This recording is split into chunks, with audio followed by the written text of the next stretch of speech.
el modernismo en la interpretación que hace de las Sagradas Escrituras.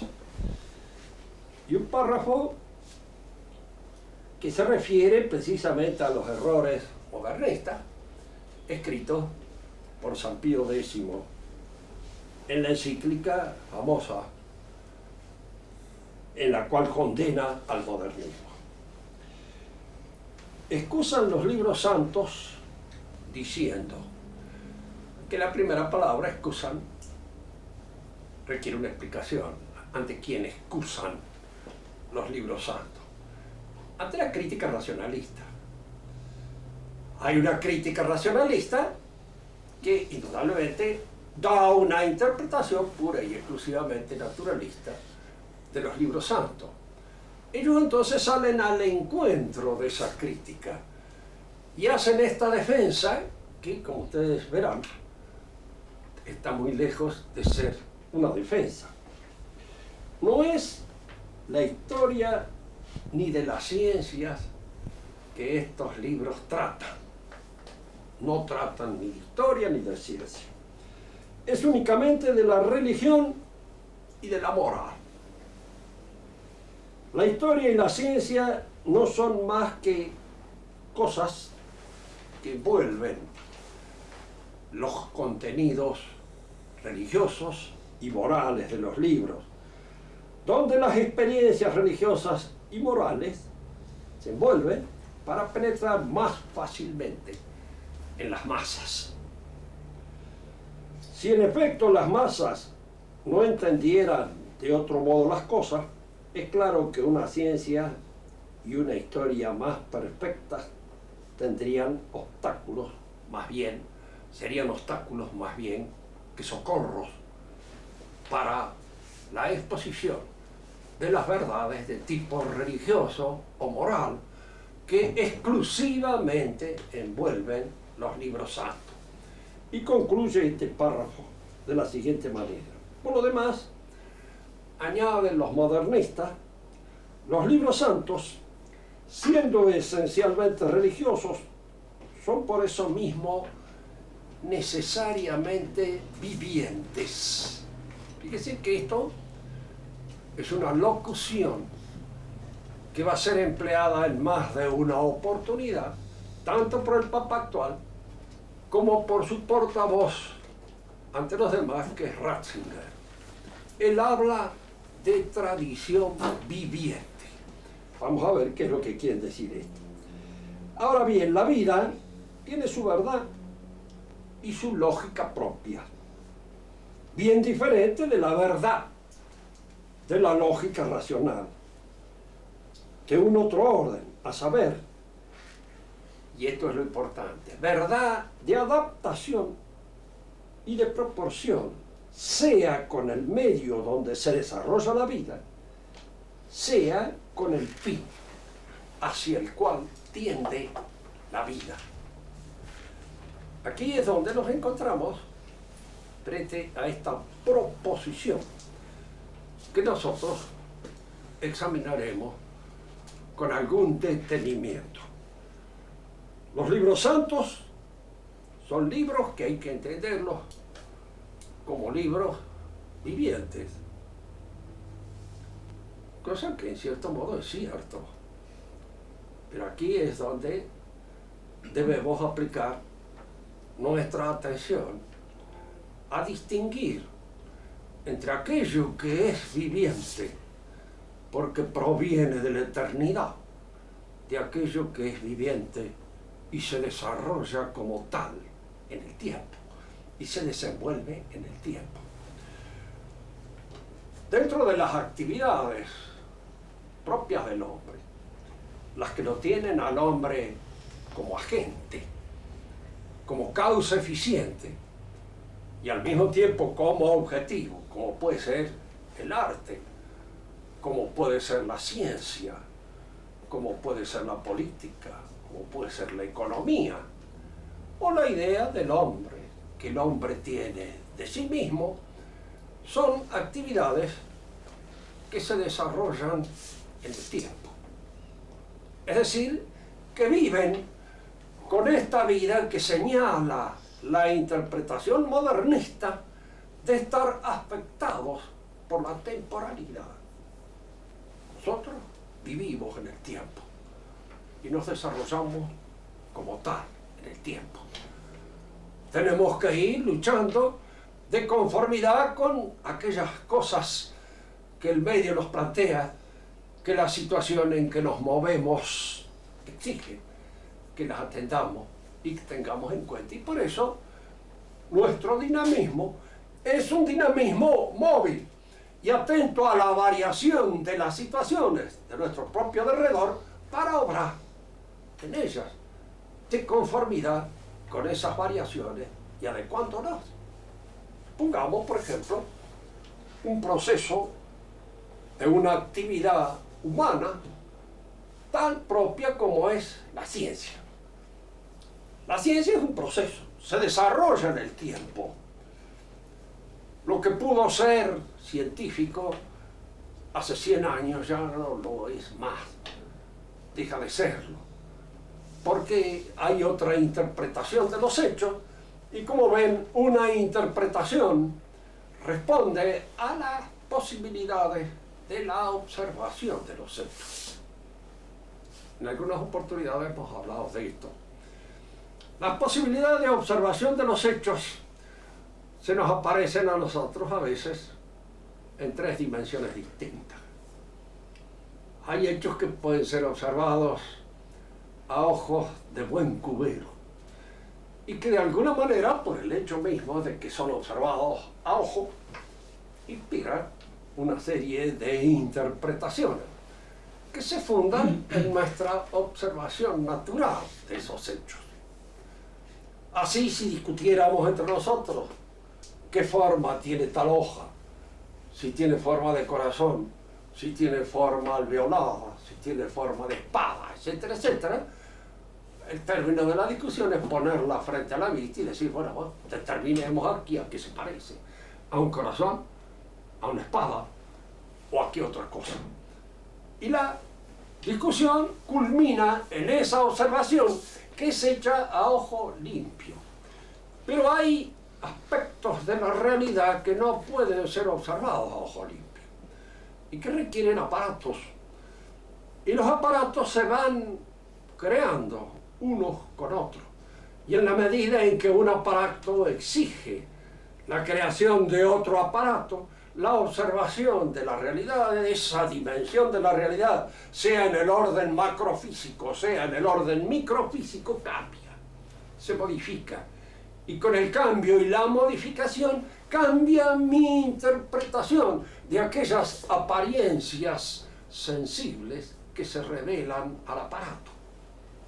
Recordemos este otro hecho que allá el físico nuclear dirá si está bien o está mal explicado, porque, es decir, los hechos que se observan a través del aparato son hechos que registra el aparato y que solamente logran una interpretación por un conocimiento del aparato. Si uno no tiene, ¿y el aparato qué es? Es una teoría de alguna manera realizada técnicamente, puesta en ejercicio y en acción. Entonces, hay en todos estos conocimientos que se fundan en la exploración técnica propia de los aparatos, un cambio permanente y continuo. Cambian, se modifican. No podemos quedarnos con las verdades de Galileo, pongámoslo, de la época en que él las propuso. Fíjese que ahora el Papa está dispuesto a cantar la palina y a reconocer un mea culpa, una máxima culpa, frente a la actitud de la Iglesia con Galileo. Cosa que es falsa. ¿Por qué? Porque entre toda esa discusión, si hubo alguien que dijo una palabra inteligente, fue San Roberto Bellarmino, que dijo en una carta a Foscarini esto, que yo le digo a usted y que está al día en materia de cosmología. Primero, lo que propone Galileo no tiene todavía un fundamento explicativo claro. Es, si ustedes quieren, una interpretación formalmente matemática de lo que nosotros alcanzamos a ver del universo mundo. Está bien, pero pueden existir otras interpretaciones, tan válidas como la de Galileo. Queremos decir con esto que ninguna de esas explicaciones es absolutamente cierta como para que nos obligue a nosotros a tener que corregir lo que suele decir las Escrituras con respecto a algunos fenómenos de carácter cósmico. De manera que Galileo, en primer lugar, yo le aconsejaría que escribiera en latín, para que no leyéramos nada más que los que entienden, no en italiano, para conseguirse fácilmente la adhesión de una serie de abribocas que no son conocedores del asunto y que no lo ven, diríamos, con la penetración que debiera. Esta idea propuesta por Roberto Bellarmino es la que está más de acuerdo con la ciencia. Acerca de las apariencias del mundo, lo había dicho Santo Tomás con anticipación, muchas son las interpretaciones que pueden darse de tipo matemático, sin que ninguna de ellas exija nuestra adhesión total y completa. ¿Por qué? Porque están fundadas en una observación de una realidad que escapa a nuestra consideración. He explicado varias veces, he dicho, y sin embargo es cierto, cuando uno mira a cierta hondura, ve lo que ve. Si examinamos a un hombre químicamente, pues veremos la constitución química de ese hombre. Podemos sacar consideraciones válidas para el hombre, para su valor personal, para su dignidad, de esa observación de su constitución química. Eso está un poco idiota, ¿no? Aquella conclusión a que llegan los norteamericanos, ¿en qué países puede haber? Había unos $70 en materia y nada más, todo lo que vale un hombre. Y ahí no podemos sacar la conclusión de que este es el valor efectivo de tal hombre. Es decir, la observación en una dimensión puede autorizarme a mí a decir, mire, yo lo que alcanzo a ver acá es esto. Esto es lo que yo veo. Y sobre esto puedo hacer o forjar esta o aquella explicación, esta o aquella hipótesis, hasta que vea algo que no está señalado de ninguna manera por mi hipótesis y por mi explicación, y que un aparato nuevo puede producir. Volviendo a esto, diríamos, en las actividades del hombre, la ciencia es una actividad viviente por eso, porque cambia, se modifica, se va adecuando a las posibilidades técnicas de la observación. Y en esta adecuación a las posibilidades técnicas de la observación hay un cambio constante. Lo mismo podríamos decir de la política. Para que de cuenta, las actividades del político, en varias oportunidades hemos hablado la opinión de Aristóteles, que me parece siempre la más adecuada. El buen político es como el médico. Tiene que devolver el equilibrio a este organismo tal como se lo presentan. Si lo que le presentan es un viejo de 80 años, pues no puede él de ninguna manera hacer el milagro de convertirlo en un nene que salga, largarlo a un potrero, que salga. Tiene que atenderlo de conformidad con la edad que tiene, con las posibilidades y los recursos que tiene. El político que obra sobre una sociedad política determinada, obra con lo que puede, con lo que tiene en sus manos. Y lo que tiene en sus manos es esa realidad que le ofrece la circunstancia. Y a ella tiene que adecuarse, porque la respuesta política es una respuesta humana a una situación determinada, a una situación que está hecha, que le es ofrecida, que no la ha creado él, que no la ha inventado él, sino que él la descubre en la realidad sobre la cual está. No olvidemos nunca una consideración que sirve siempre para las ciencias prácticas, éticas, morales, en las que está incluida la política, según el pensamiento aristotélico, que yo me parece que no hay ninguna necesidad de corregirlo en función de las nuevas interpretaciones que pueden hacer los políticos o los que investigan en este saber a partir de Maquiavelo. No creo que han inventado nada. Primero hay que eximirlo a Maquiavelo de la pretensión de hacer epistemología política. No lo hace ni le interesó. hizo observaciones que estaban fundadas en lo que él veía. Y nada más, no pretendió hacer ciencia política, ni mucho menos pretendió hacer una reflexión epistemológica sobre la política. Esas pretensiones nacen de sus perisecuos y de aquellos que lo han estudiado y que pretenden ver en él más de lo que él pretendió ver efectivamente. De acuerdo con esto, toda ciencia práctica, sobre todo la que está la política, tiene principios universales fijos, perennes, que se fundan en la naturaleza misma del hombre. La naturaleza del hombre existe, es. Diríamos, en la filosofía moderna hay una tendencia a negarlo de que hay naturaleza. Y es muy curioso observar en este sentido lo que dice Jean-Paul Sartre, que es posiblemente dentro de los filósofos muy modernos el más coherente, que es consecuente con sus cosas. No hay naturaleza humana, porque si hubiera naturaleza humana habría un Dios que la piensa. Como no hay Dios que la piense, y esto está demostrado, no hay naturaleza humana. El razonamiento es válido en el sentido al revés, ¿sí? Como hay naturaleza, hay Dios que la piensa. Uno dirá, pero ¿cómo Jean-Paul Sartre entendía que no había naturaleza humana? Sí, entendía que no había naturaleza humana. Cada hombre hacía su proyecto. Él tenía a su amigo Jean Genet, que era degenerado, ladrón, homosexual y 10.000 cosas más. Y entonces él escribió un libro sobre Saint Genet, mártir de nuestra época. Y se podría haber puesto otra designación, pero esa es la que él encontró más ajustada a la posición de este mártir, porque había hecho lo que quería, incluso con su cuerpo, con su físico, con toda su realidad, porque no hay naturaleza.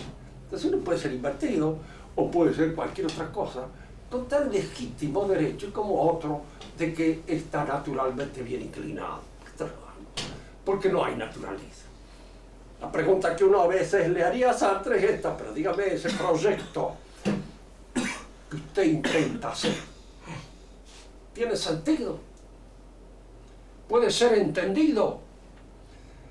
¿Es entendido y querido por usted? Y si es entendido porque tiene una coherencia íntima, no es racional. Y si es querido por su voluntad, no está usted poniendo una fuerza al servicio del espíritu, de la razón que concibe el proyecto. No se le está deslizando toda la naturaleza racional y voluntaria en esa idea que usted tiene del proyecto, o es un proyecto que no lo entiende nadie, ni el mismo que lo expone. Porque si es así, si nadie lo entiende y vivimos en pleno caos, entonces sí, no hay naturaleza. Pero si hay naturaleza, hay principios fijos de operaciones. Y estos principios fijos de operaciones se dan siempre en el transcurso o en el desarrollo de la ciencia política. El principio. Por ejemplo, un principio, diríamos así, fac bonum vita malum, ¿cierto? Hacer el bien y evitar el mal. Es un principio. Hay que hacer el bien y evitar el mal. Ahora, indudablemente esa situación nos exige a nosotros esta pregunta: ¿cuál es el bien que tengo que hacer?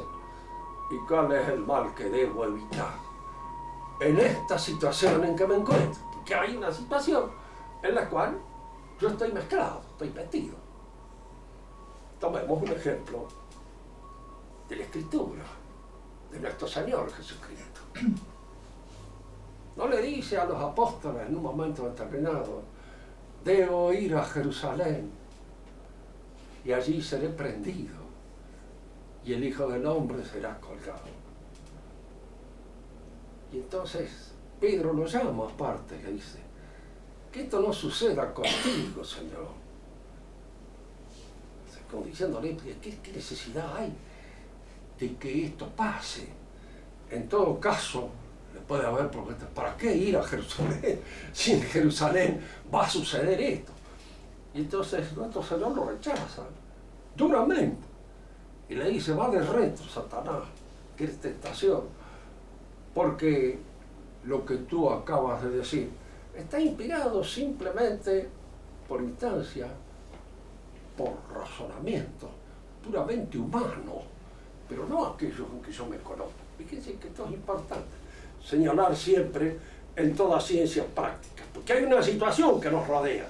A esa situación debemos dar respuesta, pero esa respuesta que debemos dar a la situación depende en parte de la situación y en parte de las exigencias que cada uno tenga consigo mismo. Y estas son imposibles a veces de determinar con anticipación, porque esa exigencia que tenía Jesús con su propia personalidad lo obligaba a ir a Jerusalén sabiendo que en Jerusalén lo iban a prender y lo iban a crucificar, y lo sabían, pero estaba obligado a ir. Pedro no hubiera ido, y tal vez hubiera hecho bien desde un punto de mira puramente humano, porque esta exigencia es una exigencia que nace, diríamos así, de la inspiración del Espíritu en un hombre único, concreto, dentro de una situación única en que se coloca. Y sin ir a ejemplos tan egregios como puede ser el de nuestro Señor, cuando Alejandro Magno termina la conquista de Persia, el más viejo de sus generales, Atalo, tenía 30 años de edad, era el más viejo de todos los generales que lo rodeaban. Dice, si yo fuera Alejandro, terminaría acá. Y Alejandro, pero si yo fuera Atalo también. Dice, pero él no era Atalo, él era Alejandro. Y Alejandro no podía terminar ahí, porque está la situación y está la exigencia personal que frente a la situación cada uno tiene en función de la inspiración del Espíritu. Y luego viene la determinación del acto concreto, en el cual se juega la rectitud de nuestras potencias. Porque a veces sucede que veo lo mejor, video melior, provoco, lo apruebo y hago lo peor. ¿Por qué? Porque no existe la rectificación virtuosa de los impulsos. Y al no existir la rectificación virtuosa de los impulsos, cedo al miedo, cedo a la tentación. Así como decía graciosamente Barbeidor y Milly, resisto todo menos la tentación. Es decir, lo único que no puedo resistir son las tentaciones. Entonces, frente a las tentaciones, cedía. Pero uno puede resistirlo todo menos las tentaciones, y es allí donde aparecen precisamente los equívocos. Pero en la ciencia humana, aún en aquellas como la política, como la ética o como la moral, hay siempre la necesidad de adecuar los principios a la realidad. Santo Tomás dice, hay un principio ético que dice no robar. Tengo en mis manos el revólver de un loco que se encuentra acá. Lo del revólver no lo dice Santo Tomás, no lo habían inventado todavía, pero tengo el arma de un loco. Dice que está ya furioso frente a mí. ¿Qué hago? Se la devuelvo en función del principio. Es de él, la tengo yo. ¿Qué hago? ¿Me quedo con ese? Claro. Digo esto porque muchas veces es lo que sucede en un momento determinado. Tengo que obrar contra el principio para de alguna manera salvar lo que es posible salvar del bien que puedo salvar. ¿Cierto? Y eso será, y eso lo sé yo en lo íntimo de mi conciencia. Y por eso nos dice muy bien el Evangelio en muchas oportunidades, no hay que juzgar en última instancia. Yo puedo juzgar la acción por los proyectos puramente, por las proyecciones externas de la acción. Pero muy bien, a este hombre político lo juzgo, es un chambón por el estilo. Pero en conciencia no sé, no lo puedo juzgar, no me puedo colocar en la situación omnipotente del que ve hasta los últimos movimientos de su intimidad y puede en función de esa visión juzgar terminantemente a ese hombre, lo juzgo, porque no sé qué es lo que lo mueve en un momento determinado. Bien. Los principios de la Escritura son principios formulados por Dios. Dios no está en el tiempo. Él nos enseña ciertas verdades que caen en el tiempo, entran en el tiempo, pero como tales verdades no están afectadas por el tiempo. No son verdades que necesariamente cambian en función de los cambios que se producen en la situación en que nosotros vivimos. Son verdades que vienen de la eternidad y que constituyen el patrimonio de una tradición que efectivamente es viva. Pero aquí es donde nosotros tenemos que distinguir entre que es una cosa viviente que vive como un animal vivo y que es una cosa que teniendo un sentido y una procedencia eterna es vivida por nosotros. Somos nosotros los que vivimos y somos nosotros los que tenemos que conformar nuestra existencia a esos principios que nos vienen de la eternidad y que vienen de la eternidad y por ser propuestos por el Eterno están fuera de la circulación vital en la que estamos nosotros incluidos. La tradición vive, si es cierto, vive. Diríamos, hay un misterio de la encarnación de Dios. El Verbo se hizo carne y habitó entre nosotros. Esa es la verdad. El Verbo se hizo carne y habitó entre nosotros. Para un modernista esto tiene que ser interpretado según los cambios producidos en nuestra conciencia por la evolución y por el proceso progresivo propio de la ciencia. Es decir, que para el papanata de la época contemporánea de nuestro Señor Jesucristo esto tenía un sentido, pero para nosotros que somos los vivos de nuestra época y que de alguna manera ya vivimos presionados por una serie de verdades distintas, tiene que interpretarse de otra manera. ¿De qué manera podemos interpretar? Hay muchas maneras. Hegel le da una interpretación completamente distinta, ¿no es cierto? Para Hegel, que el Verbo se hizo carne significa pura y exclusivamente que Dios de alguna manera se revela y se manifiesta a través de la conciencia del hombre. Y según los cambios provocados por las circunstancias históricas que se van viviendo. Y esos cambios provocados por las circunstancias históricas van modificando el contenido de la conciencia. Según esta manera de verlo. Y así, por ejemplo, podría haber otra cosa. Decir, bueno, Jesús fue crucificado, muerto y enterrado. De hecho, es una verdad histórica. ¿Podemos nosotros a esa verdad histórica interpretarla como si no fuera verdad histórica? Pero fíjese que un poco la interpretación modernista dice, no, es una verdad religiosa. Que el modernista es un individuo sutil y que de alguna manera acomoda muy bien sus tiros. Los dispara en el momento en que lo considera oportuno. Ahí podríamos hablar de una sutileza que en alguna manera linda con lo diabólico. Porque él nos dice a nosotros, eso es una verdad religiosa, pero no es una verdad histórica. Entonces él dirá, no tiene necesidad de ser la verdad histórica. Es una verdad religiosa y basta. Cada época histórica da de esa verdad una interpretación adecuada a la mentalidad y a la evolución de esa época histórica. Nosotros no podemos dar la misma interpretación que dieron los contemporáneos de Jesús. ¿Y por qué no la podemos dar? Porque ¿qué es lo que impide?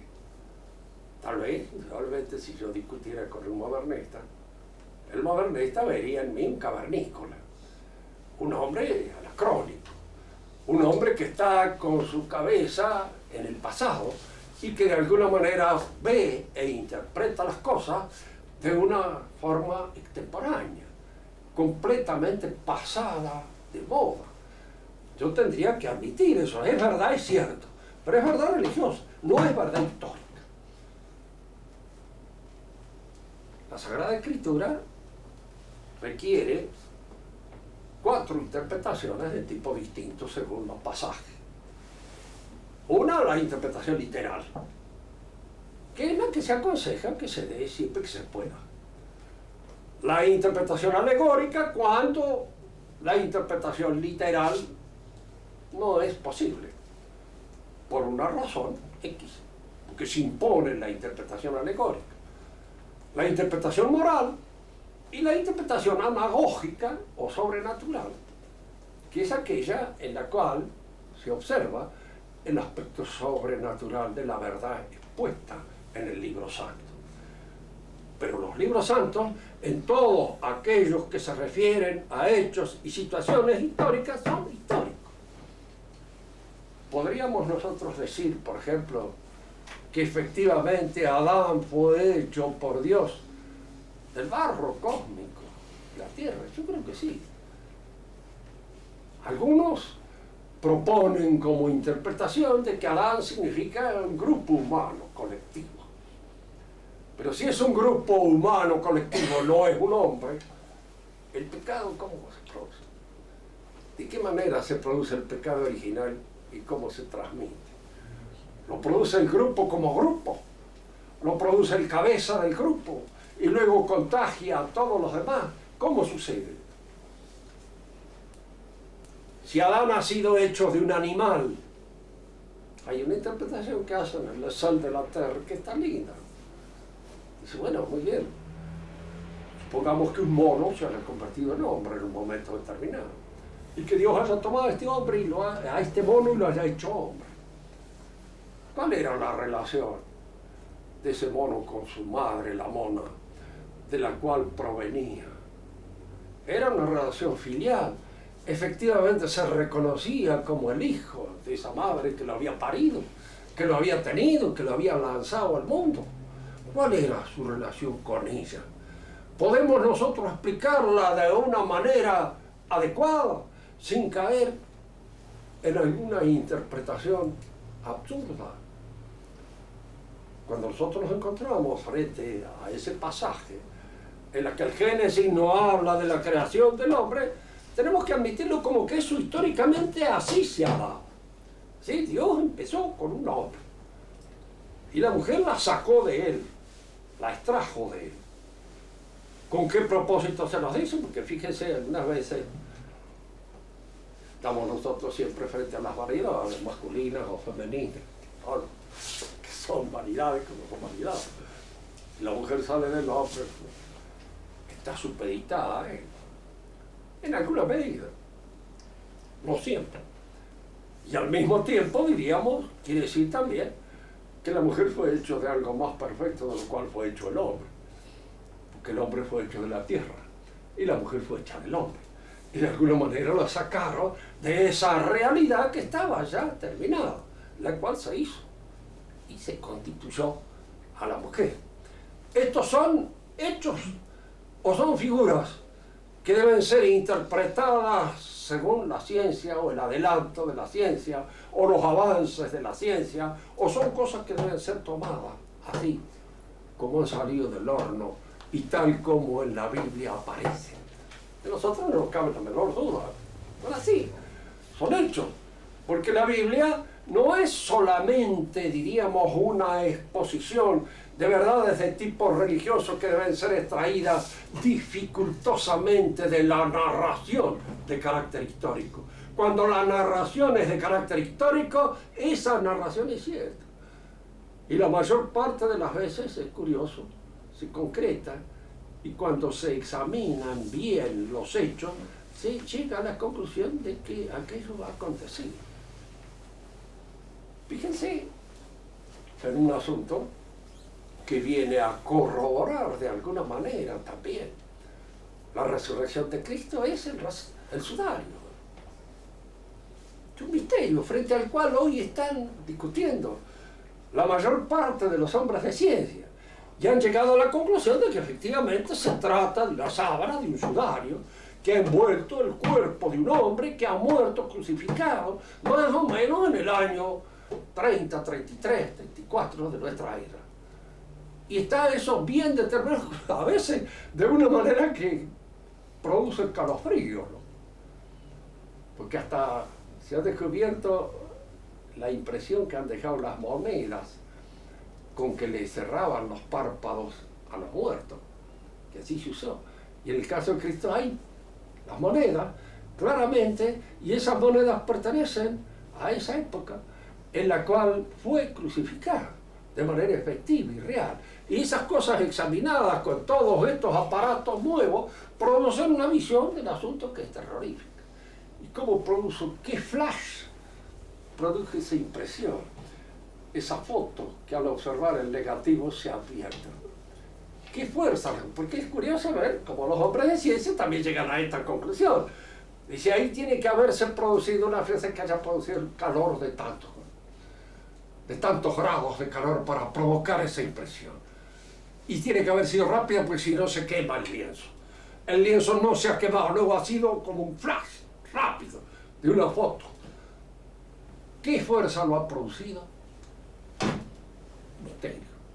Y lo curioso del caso es esto, cómo este misterio que viene a corroborar un hecho histórico que nosotros hemos sostenido siempre a través de nuestra tradición, el Vaticano es el más preocupado en evitar de que se conozca.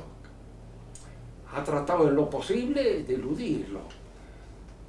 ¿Por qué? Porque obedecen a ese gesto. No vayamos a quedar mal con los hombres de ciencia. No vayamos a quedar ante los hombres de ciencia como unos rudos cavernícolas que siguen creyendo en la resurrección. Y que esto es un testimonio de su historicidad. Conviene decir otra cosa más acerca de lo que es lo histórico, con el objeto de ver mejor las posibilidades de entender estos problemas. La ciencia, decimos, es un proceso. Y este proceso, indudablemente, se cumple en el tiempo. Y depende, en gran medida, del tiempo. El desarrollo de este proceso es temporal.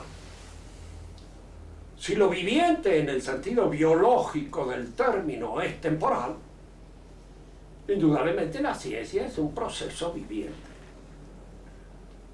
La religión es también un proceso y se cumple en la historia. Pero este cumplimiento de la religión en la historia obedece de otra manera. No nace del tiempo, ni se desarrolla, diríamos, en el tiempo como si fuera el producto de la vida animal o de la vida humana. Entra en el tiempo, emerge en el tiempo. Y aunque no le gusta a un teólogo protestante famoso, Paul Tillich, que dice Paul Tillich que es modernista, y la mayor parte de los modernistas católicos están inspirados mucho en Tillich, mucho más de lo que ellos mismos reconocen. Tillich dice, no puede la revelación caer en la tierra como un meteoro del cielo. Pues precisamente sí, cae así, viene del cielo, viene de la eternidad y emerge en el tiempo.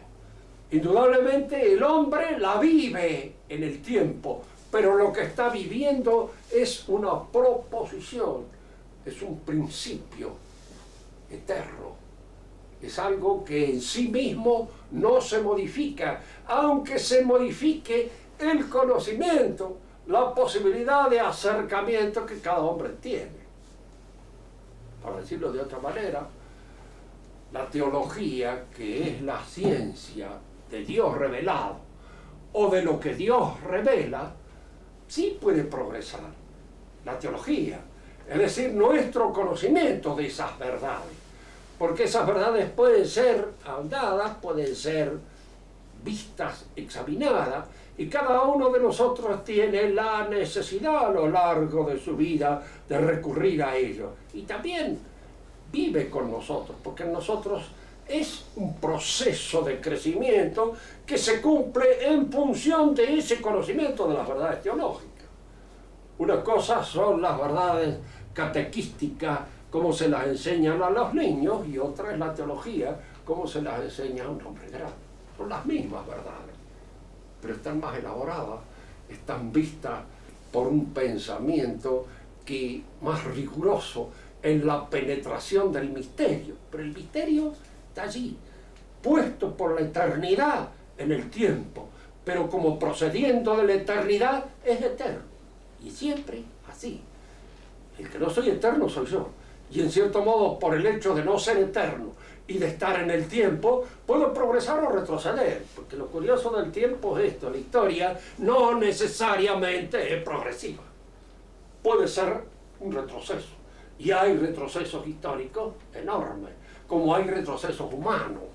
Es decir, mi vida no es un progresivo avance hacia un fin determinado. Hay una serie de retrocesos, de fallecimientos, abandonos, perezas, inercia, momentos de aceleración, momentos de énfasis, momentos en los que recupero mi salud, momentos en los que la pierdo. Todo esto que se da en el trasiego de la vida personal de cada uno de nosotros se da en el orden del tiempo. Lo mismo sucede con las sociedades humanas. No hay un progreso indefinido que la grave.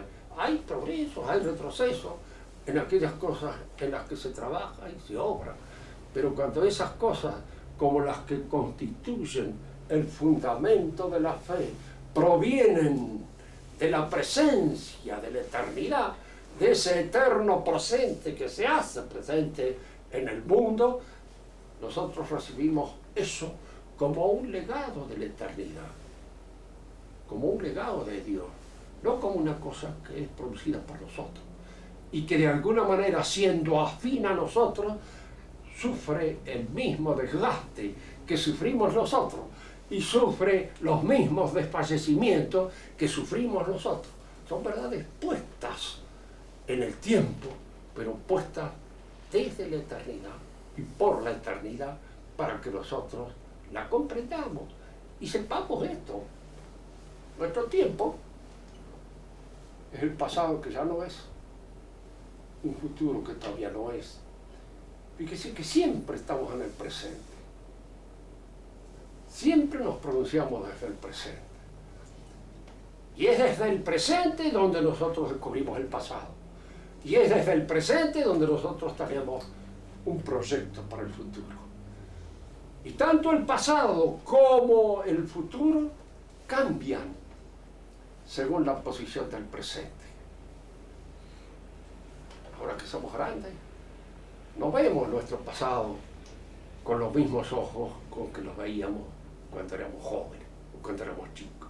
Ni vemos tampoco el futuro con los mismos ojos.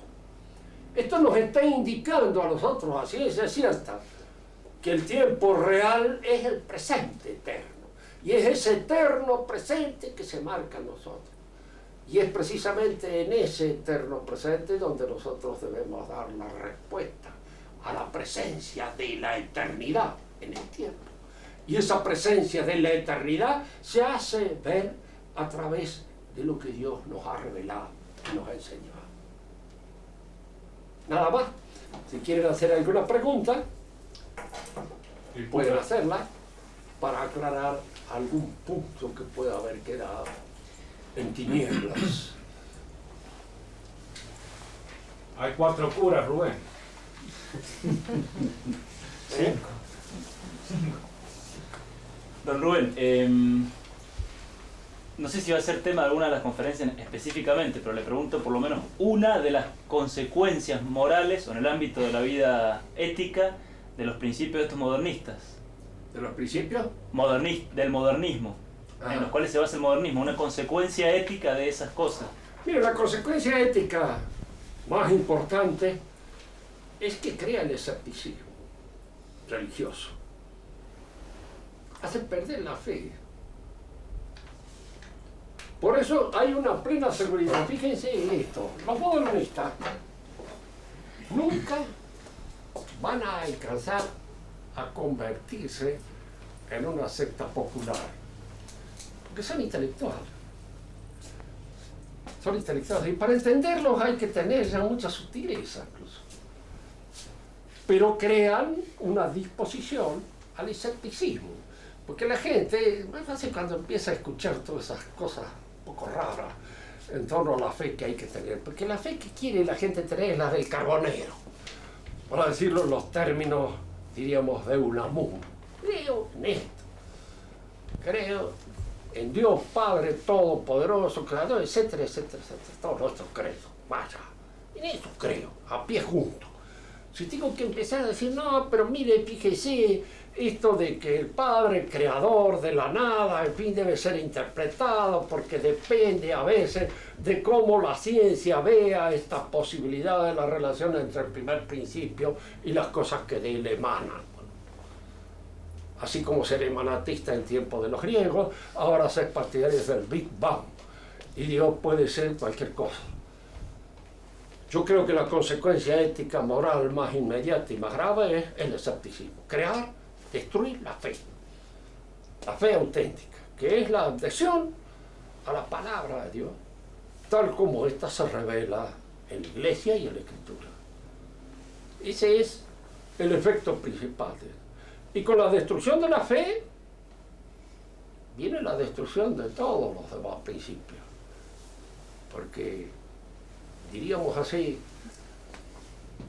¿de qué otra manera se puede organizar la vida social?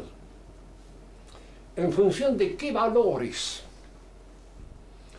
Fíjese que nosotros estamos viviendo una época, tanto en la sociedad de consumo, como en los sedicentes países socialistas, si es que lo existen, en una época en que predominan los valores económicos y los criterios económicos. ¿Podemos nosotros imaginar una vida humana hecha sobre la base de criterios económicos exclusivamente? Inimaginable. Imposible imaginar. ¿Por qué? Porque fíjense que la mayor parte de la humanidad es antieconómica. Tendrían que ser destruidos. Tener muchos hijos es antieconómico. Entonces aparece la ley del aborto. Ahora, yo creo que más antieconómicos son los viejos que los chicos. Y que entonces habría que liquidarlos a todos, dar premios a los colectiveros que liquidan un tren de jubilados que pasean, o que se van a cosas, que los tiran. Colectiveros se larga aquí, larga un premio por haber liquidado tantos jubilados. De esa manera desaparece un incordio desde el punto de vista económico, porque son tipos que viven nada más que para comprar remedios y mantenerse, diríamos, no sirven para nada. Económicamente ustedes no pueden restituir la vida sobre valores económicos, no lo pueden reconstruir sobre valores científicos. ¿Por qué? Porque yo puedo llegar, a la edad que tengo yo puedo llegar científicamente, ¿para qué? ¿Qué corro no estoy haciendo?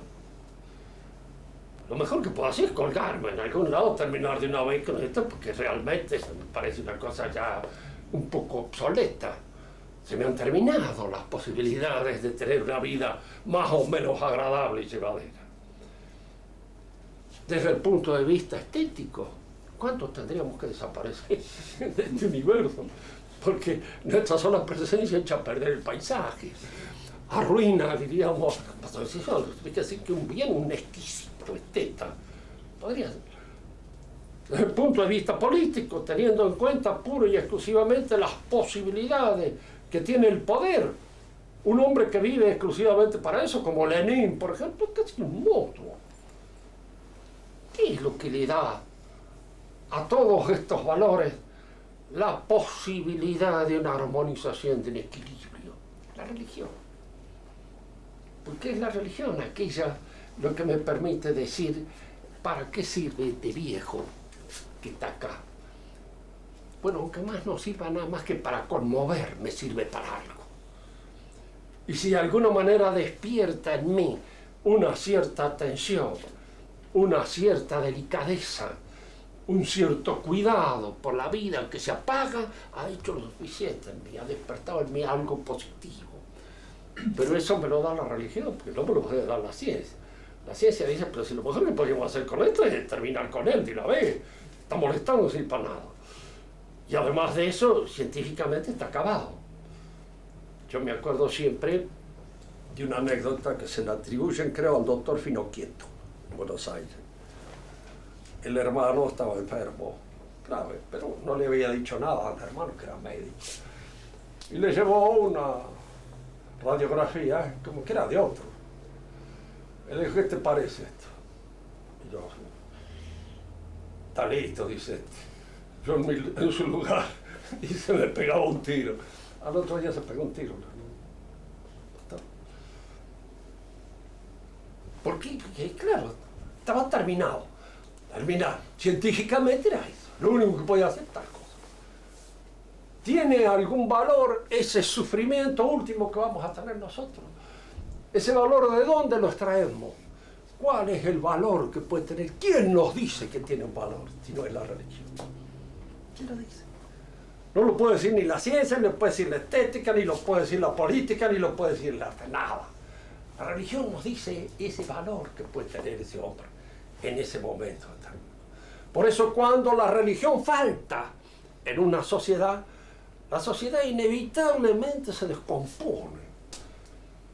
El escepticismo religioso es el peor de todos porque es el desmoronamiento de la vida social.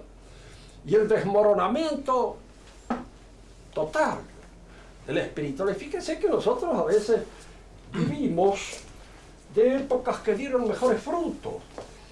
Nosotros estamos viviendo como rentistas de algo que creían nuestros antepasados.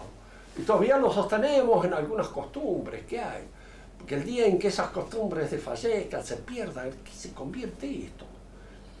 Yo cuando veo la crónica policial, lo leo, lo que pasa allí en la escuela de Godoy Cruz, entre esos grupos de muchachos drogadictos, invertidos, licenciosos, asquerosos, esas chicas sucias que van y se acuestan con toda el grupo, la patrulla que está allí en ese momento, se enferman entre unos y otros. Es una cosa que me produce pavor, porque indudablemente los veo que están abandonados de las manos de Dios. No está nada. Y lo único que les queda es la drogadicción, es decir, destruirse. Destruirse. Porque la destrucción es la única posibilidad para una vida sin sentido. La autodestrucción. Y sí. Por eso estos son malditos, ¿no? A mí siempre, ¿cómo le voy a decir? Yo ingresé a la religión grande. Y eso me ha permitido ir descubriendo siempre cosas en la vida religiosa. Y yo puedo llegar a una conclusión. La Iglesia siempre ha tenido razón en todo lo que dice. Siempre. Y cuando dice una cosa, hay que tenerla en cuenta porque viene de una sabiduría de lo alto, no viene de nosotros. No es algo que nace de nosotros, es algo que está puesto arriba. Siempre. Y cuando nos ha enseñado que tal cosa es conveniente tenerla en cuenta, hay que tenerla en cuenta, porque es así como conviene, es la educadora, es la maestra de nosotros. Y cuando hemos perdido esa fe, y así la perdemos porque esta gente, yo creo que en general son intelectuales, henchidos de orgullo. Hay ese cuento que yo creo que se los contaba a ustedes, hecho por Lanza del Basto en la historia de Judas. Dice que Judas fue el primero que descubrió que nuestro Señor era Dios encarnado. Entonces reunió a los demás discípulos y les comunicó lo que él acababa de descubrir. Y los otros dijeron, es cierto, dice, es verdad, es cierto. Ahora que lo pensamos bien, entonces se le dio rabia, ¿cómo es cierto? Ahora estos infelices también se han dado cuenta de eso. Quiere decir que no es un descubrimiento mío, y por el hecho de no ser un descubrimiento no sirve para nada. Yo lo tenía como descubrimiento mío, como una cosa que yo había descubierto, que me pertenecía. Pero resulta que estos papanatas participan de lo mismo. Es como una verdad que todo el mundo conoce, entonces deja de ser interesante y conviene inventar un error que nadie conoce, porque ese error es mío. Fíjense que la mayor parte de los modernistas son intelectuales y súper finos. Indudablemente ellos hilan tan fino que destruyen la fe. Ojalá fueran como fue Renan. Renan se fue de la iglesia. Yo no podía creer, dice, que la mujer de Lot, por darse vuelta en el camino, se había convertido en estatua de sal. Son esas cosas que se dicen, algunas de las cuales suelen ser ingeniosas, porque uno no puede decir, usted no cree que la mujer de Lot se puede convertir en estatua de sal, porque no quiere. Pero usted cree que un montón de sal, como somos nosotros, puede pensar en un momento determinado y escribir un libro sobre el averroísmo latino, como el que acaba de escribir usted, y que es un montón bastante grande de sal, porque era un panzón de este tamaño. Dije, esa es real, ¿no es un pedazo de sal usted? Bueno, pues sal, ácido y algunas otras cosas, ¿qué más hay? Si esa posibilidad existe, si ese milagro está a la vista constantemente ante nosotros, ¿qué importancia puede tener en que la mujer de Lot, al darse vuelta, se haga vuelto una estatua de sal? Porque si lo era ya desde el comienzo. La dificultad de entender esto. Pues que no sea así, pues a lo mejor es una alegoría, seguro, pero puede ser así también. Otra pregunta. A ver, Sebastián. Nada.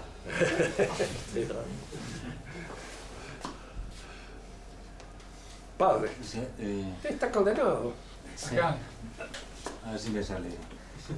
En el modernismo se hace mucho énfasis en la teología natural. ¿Cómo? Se prefiere la teología natural. Pues por ejemplo, a mí me tocó vivir que dicen que la encarnación, las semillas del verbo. Entonces, con eso tapan lo sobrenatural, ¿no? Pues la teología verdadera. Entonces, yo quiero, ¿qué pretenden con esto? Pues, con esta exaltación de las semillas del verbo, que dicen que es una teoría de San Ireneo, creo que es el que expone esto, ¿no? Que dice que en todas las partes hay como semillas pues se imagina como así parecido al Big Bang, ¿no? Que Dios dejó en todas partes esparcida la revelación. Entonces que por eso no tiene necesidad ahora de recurrir pues a la fe, pues porque eso es lo que pretenden. Entonces yo quisiera saber cómo, pues, hacia dónde pretenden llegar con toda esta exaltación de la teología natural de los pueblos, de los negros, de los indios. No sé más o menos si me hice entender. O sea, así sobrevaloran todos los elementos que dicen son de verdad en la religión, en todo el ecumenismo actual, Sí. diciendo que son semillas, fragmentos de la revelación, que está en todas partes. Entonces la religión de Bueno, los indios, sucede esto. Hay algo de cierto en eso. Porque de hecho todas las religiones paganas tienen el eco, conservan algunos aspectos de la tradición primitiva, de la revelación primordial que hizo Dios en el paraíso a Adán. Por eso la religión, de hecho, es una sola, pero es un proceso. En este proceso de revelación no hay que descuidar nunca la intervención del demonio, de los poderes infernales, cosa que, por ejemplo, el modernismo rechaza. No cree en el demonio, no cree que estos poderes existan, que estos poderes se den y que efectivamente puede haber espíritus perversos que intervengan con el hombre y le hagan creer ciertas cosas, lo induzcan a ciertos tipos de ceremonia, como usted a lo mejor puede haber visto allí entre gente que ha conocido, que son realmente perversas y que pueden repugnarnos. Entonces, ¿de dónde han sacado eso? Porque hay aspectos en su religión que pueden ser efectivamente los ecos de la revelación primitiva, echados a perder por esta confusión con esta otra revelación contranatural de los demonios que se dan. Supóngase, por ejemplo, que Dios nos haya dicho, porque de hecho sucedía esto. La mayor parte de los pueblos primitivos tenían en el gallo, veían en el gallo, una suerte de heraldo de la nueva verdad que iba a surgir. Y cuando sacrificaban al gallo, ellos de alguna manera estaban anticipando en un antitipo el sacrificio del heraldo de Dios, que ellos lo consideraban un gallo. Nosotros vemos cómo en esta pequeña superstición hay un signo que apunta a una verdad religiosa auténtica, que es el anuncio de esta nueva verdad que traerá nuestro Señor Jesucristo cuando surja, y que será Él la comida sacrificial que se nos ofrece a todos nosotros. Y que los hombres podían verlo a veces en otros hombres que tenían condiciones X tales, y que creían que manducando su carne ellos incorporaban esos valores o esa posibilidad, ¿no es cierto?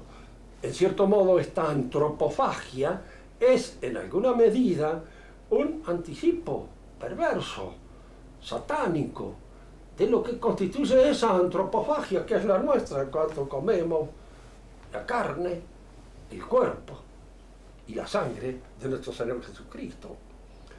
Es decir, cuando nosotros examinamos bien las religiones, podemos observar en ellas un eco de tradiciones auténticas y al mismo tiempo las perversiones que ha ido trayendo como consecuencia la intervención de los demonios en los asuntos religiosos, porque al demonio le interesan los asuntos religiosos y por eso interviene y entra. Pero el hombre en principio conoció muchas cosas de las cuales después perdió, porque Dios le enseñó el nombre de las cosas, dice la Biblia. Y si le enseñó el nombre de las cosas, quiere decir que le enseñó el sentido profundo de las cosas. Yo le voy a decir una cosa que vi por ahí, tiene un valor muy reducido. En un encantador de serpientes al cual le preguntan cuáles eran las notas que le tocaban. Y él decía su nombre, el nombre de ella. Fíjense que incluso esto entra en el principio, el lenguaje humano fue cantado. Tanto que la prosa surge del verso, se produce después, es muy posterior al verso. En versos hablan la mayor parte de los profetas, en verso hablaba nuestro Señor, y en verso se referían porque era la forma de que se lo retuvieran. Y estudios muy bien considerados de los griegos dicen que en el lenguaje primero era cantado. Y muy probablemente, diríamos, este canto traducido en notas suponía el nombre de ciertas cosas, con las cuales esas cosas eran conocidas en su esencia y dominadas por aquel que las conocía. Esto es una pura y simple hipótesis. No sé qué valor puede tener, pero de hecho, diríamos, nos pone un poco en contacto con ese hecho de que el hombre conoció muchas cosas que luego perdió de vista, como consecuencia de los conocimientos de los pecados. Hay que practicar con cierta dedicación, alevosía y fuerza un pecado para darse cuenta de la posibilidad que tiene de oscurecer el mal, de oscurecer la mente y de echarlo a perder. No hablo de la drogadicción o de la borrachera porque ya son, diríamos, asomantes, no dejan a uno completamente trastornado. Pero aquellos de que dice, diríamos así, Isaías, de que por causa de los pecados se ha oscurecido, es cierto. Hay muchas cosas que uno no las ve porque se lo impide. ¿Cuántas veces a mí me ha tocado, que he sido policía en alguna oportunidad, y he conocido muchísimas prostitutas en la época en que fui policía, como consecuencia de que las estaban en esa época raleando? Bueno, era interesante observar lo que pensaban a veces de alguna que se consideraba yo saber qué, porque no hacía el oficio. La imposibilidad de descubrir el filón de dignidad que podía haber en una persona, imposible de correr. Es como diríamos, si ustedes alguna vez tratan, y los abogados deben de tener trato así con chorros, ladrones, no entienden la honradez. Les parece un acto descabellado, absurdo. completamente enemistados. Es como esos dos atorrantes que se encuentran en el cuento ese. Ay, me han dicho que has cambiado, mamá, usted ahora está peinada. Es decir, no entendían ni siquiera ese gesto de limpieza que tenía, porque estaba tan acostumbrado a vivir en la mugre, que este gesto le resultaba una cosa absurda, fuera de propósito. Y a veces sucede así.